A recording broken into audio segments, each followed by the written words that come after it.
ولا تقولوا لمن يقتل في سبيل الله أموات بل أحياء ولكن لا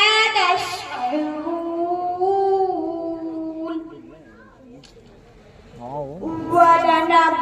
ولنبلونكم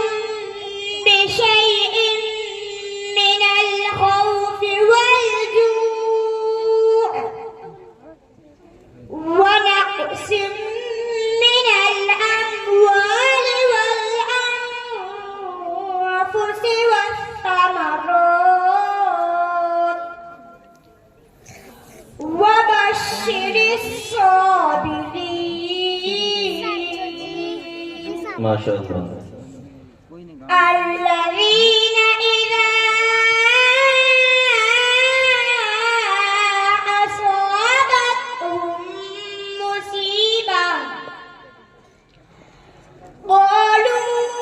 قالوا إنا لله وإنا إليه راجعون.